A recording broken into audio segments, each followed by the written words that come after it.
What's cracking, guys? Welcome to the honest review of Don't Starve Pocket Edition. Sit tight and craft your meat effigy, because this is gonna hit harder than a misery toadstool. Alright, first and foremost I wanna say that I'm not trying to hate on DSPE, but I will try to point out all the flaws that this game currently has, or at least the ones that I've come across. It's an honest review nevertheless. Of course, there are some positives as well, so let's get this party started. Don't Starve Pocket Edition was released on July 9th, 2015 for Apple and Android devices. The first version of the game included all the content in the Reign of Giants DLC with very minor changes. A second app was released on December 26, 2016 and included all the content in the Shipwrecked DLC. Unlike other ports of Don't Starve, Pocket Edition's controls comprise of two buttons and an optional joystick wheel. The buttons, one red with the black fist and the other green with the splayed hand, are displayed on the right side of the screen, one for attacking and one for gathering respectively. Due to limitations of the controls, it is currently impossible to access some character examination quotes relating to certain mobs or structures, especially if the mob/structure has a storage use. This also applies to unharvested resources, as touching it will automatically send the player to collect it. By the way, this can be bypassed using a Bluetooth controller, so if you have one, you're in luck. Hopefully the fact that this game has controller support will help ease your suffering. To some extent.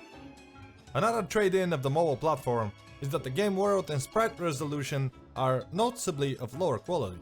This is presumably due to the limitations of the window and graphics engine. Cinematic elements such as non-player Maxwell appearances still appear in higher resolution due to their simpler purpose and requirements. In world customization settings, there is a new preset named No Sweat mode, and that is an easier game mode, allowing for a more relaxed playstyle. In the Shipwrecked DLC, the Seaworthy cannot be used. This is because there are two separate apps. All characters are automatically unlocked except for Weber and Wickfred. In DSPE, there are 11 characters to unlock and choose from. Wilson, Willow, Wolfgang, Wendy, WX78, Wickerbottom, Woody, this useless character, Maxwell, Wickfred and Weber. I can't be the only one that noticed that all the character names start with a W. Now that I think about it, Maxwell's real name is William Carter. Huh. What's up with that, Clay? Anyways, let's move to the meat and potatoes.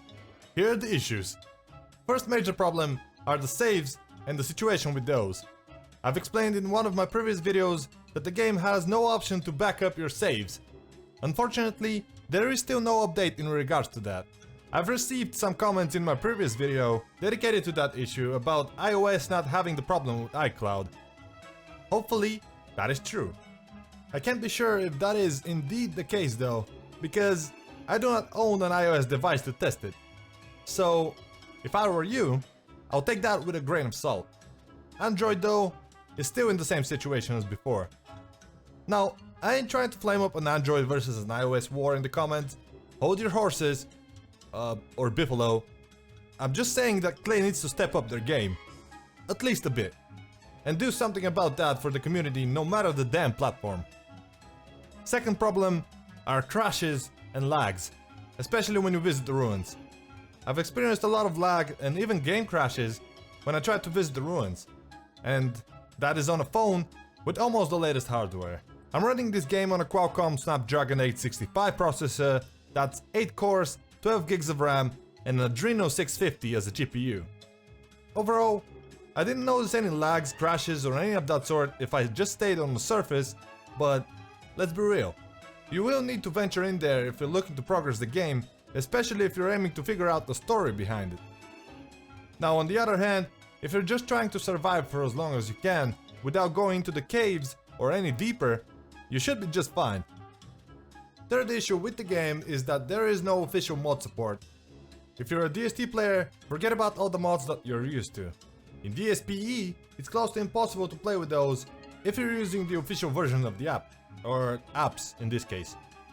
Now it's a given that there is some modded versions of the game out there that allow you to use mods, but I personally haven't touched anything but the official versions provided by Clay. And that is a review about them, not anything else. And by them, I mean Shipwrecked as well. Fourth issue on the list is continuous walls. Now there is no way to place a continuous wall. You can only place one at a time. which makes walls completely useless and a goddamn pain to set up. Why is that an issue, some of you might ask? Well, for example, you can use walls to funnel enemies while fighting them. You can use them to farm gobblers, or to wall off a certain mob if you like.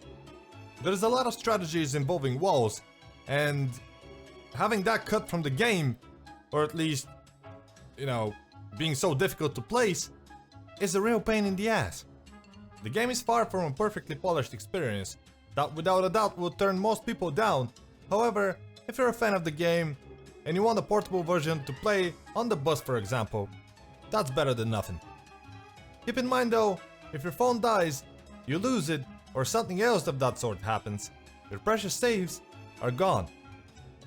Having that issue in 2022 for a game this popular is just ridiculous in my opinion. But hey, it is what it is, I guess. It is what it is. It is what it is.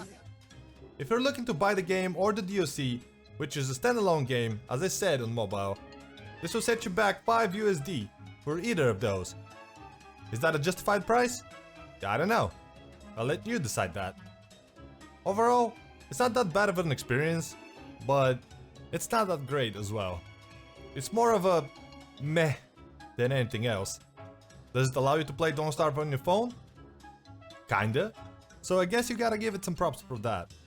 If you want a more satisfying experience though, just don't bother. I would suggest saving for the PC version or DST in that regard, if you have the chance. I just can't recommend the game in its current state.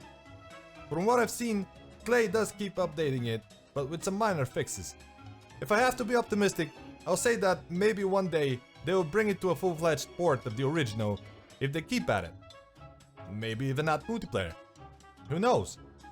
How amazing that will be. But let's face it, the chance of that happening is way too slim. I guess that all we can do is wait and see how that goes. It's not like they respond to email anyway, and believe me, I tried. All in all, the game is a decent time waster and can be relatively fun, but that is not due to the port itself, it's due to the nature of Don't Starve. So I'm not gonna praise it for that. What do you guys think? Is it worth it? Did I miss something? Are you gonna go with DST instead, or do you already own the game/games? Let me know in the comments below. And as always, I hope to see all you lovely folks out there in the next one.